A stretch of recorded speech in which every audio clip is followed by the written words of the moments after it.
a formação social brasileira ela foi marcada pelo modelo latifundiário, monocultor e agroexportador, o que a gente pode observar em diferentes ciclos produtivos, né, como a cana-de-açúcar no Nordeste no século XVI, a permanência dessa lógica em períodos posteriores, né, o café no Sudeste no século XIX, e até hoje, se a gente pensar com a produção de commodities em vários estados brasileiros, né, soja, milho, carne bovina, café, enfim, cana. Então, desde o começo, existia uma elite agrária que se beneficiava das ações da coroa portuguesa, depois do Império e depois da República.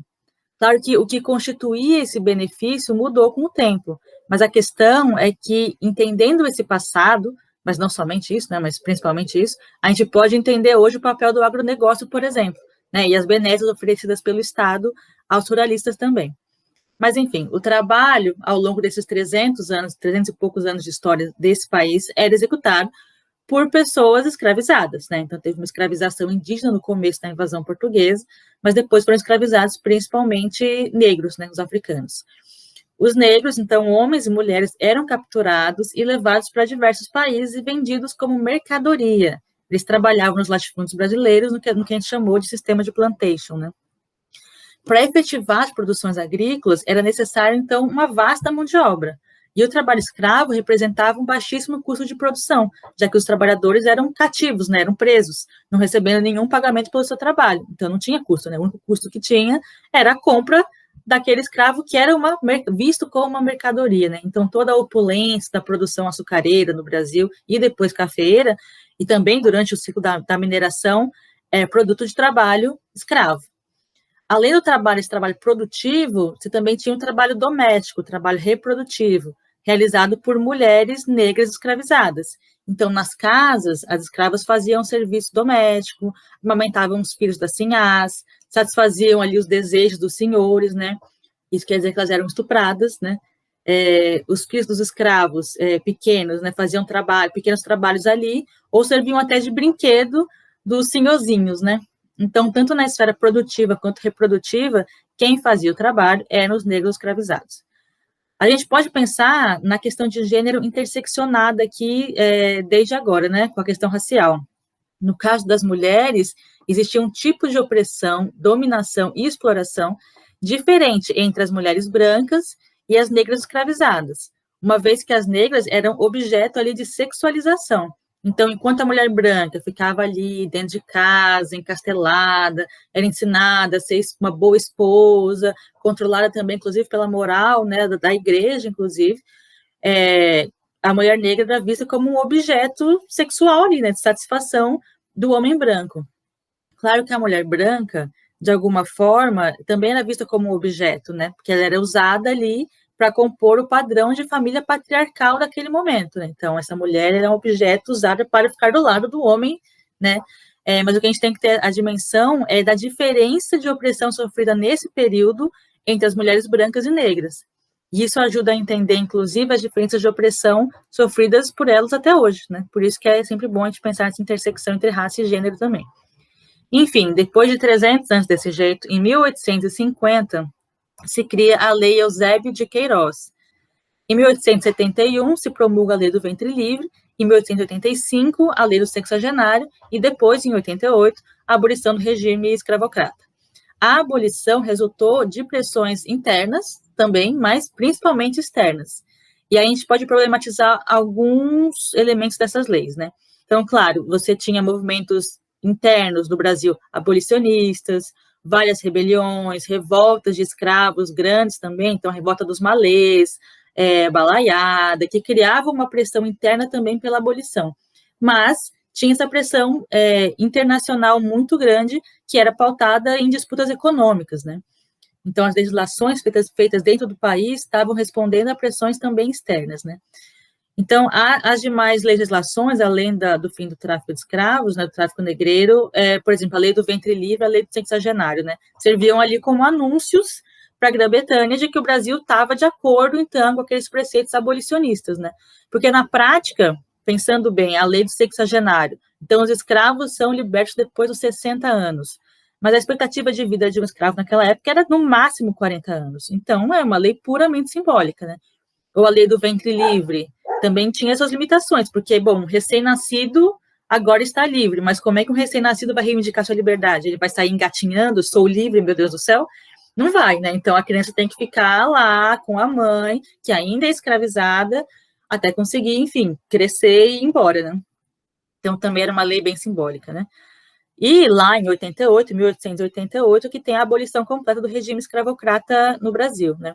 Todos os países da América Latina já tinham acabado com a escravidão de escravos, com a escravização de negros, né, perdão, assim como todos os países da Europa.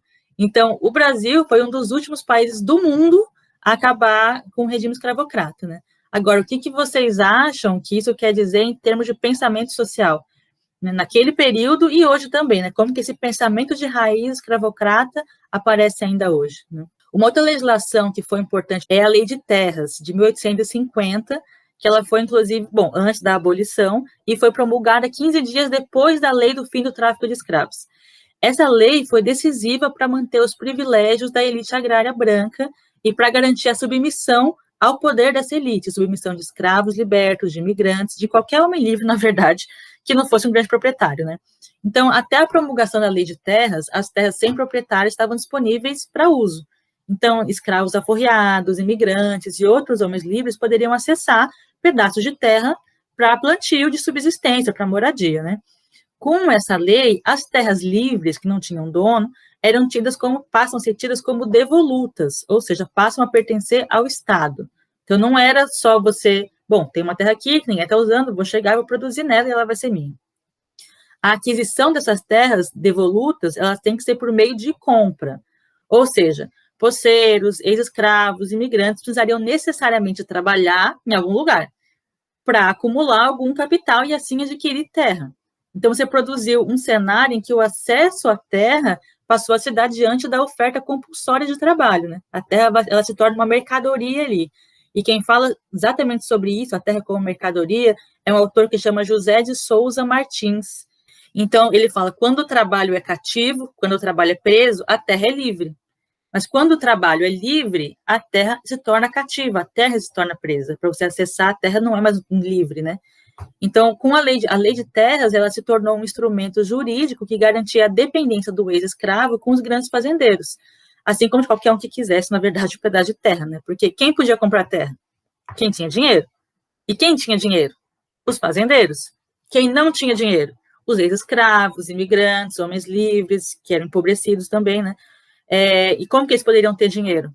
Trabalhando. Mas trabalhando para quem? Aonde tinha trabalho no século XIX? Para os fazendeiros, né? Nas cidades também tinha, mas para os fazendeiros principalmente, né?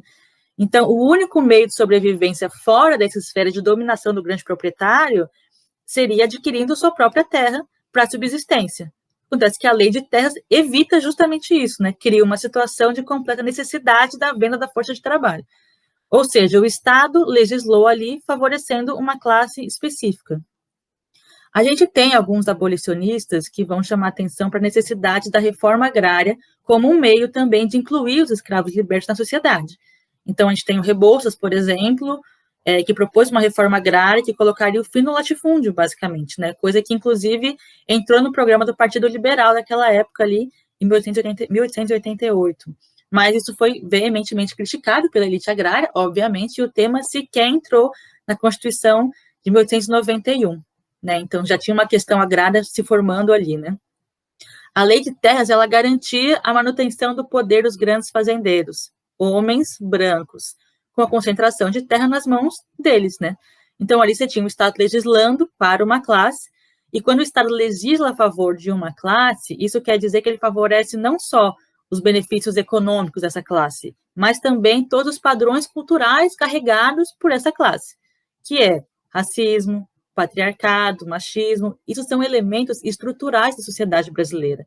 Então, quando a gente fala de racismo estrutural, quer dizer que isso está entranhado no pensamento social do país, que faz parte da estrutura. Imagina uma casa, tem uma estrutura, né? Como é que foi parar na estrutura ali?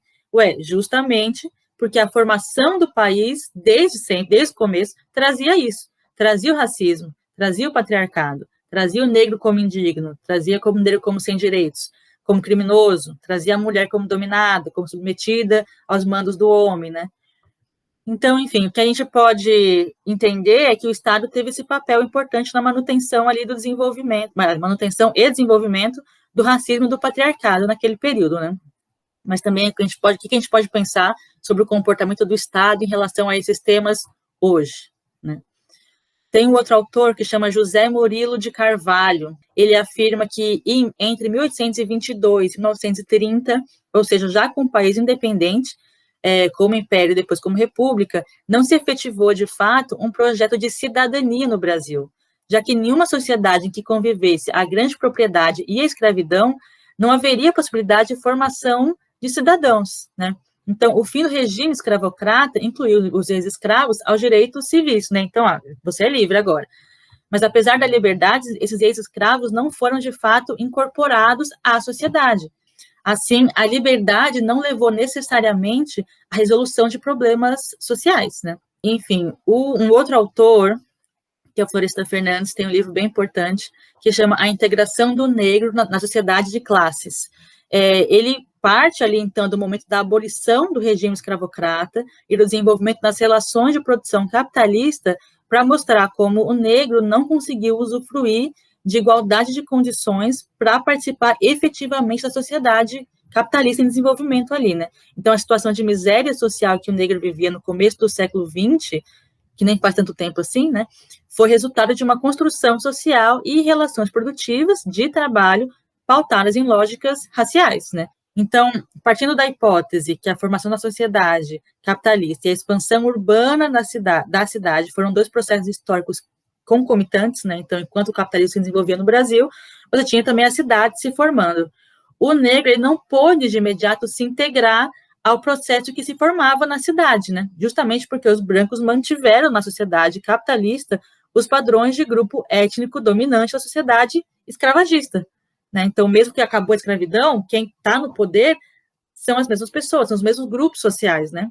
Bom, concomitante às negociações lá do fim do tráfico negreiro, surgiam ali também as primeiras fábricas no Brasil, fim do século XIX, né? Então, apesar de um meio rural representar na segunda metade do século XIX um polo importante de atividades produtivas, né, e tinha também um grande contingente populacional, os centros urbanos já estavam ali em formação e crescimento, né? Então, nesses centros urbanos estavam as primeiras fábricas, dedicadas em maioria à produção têxtil, né?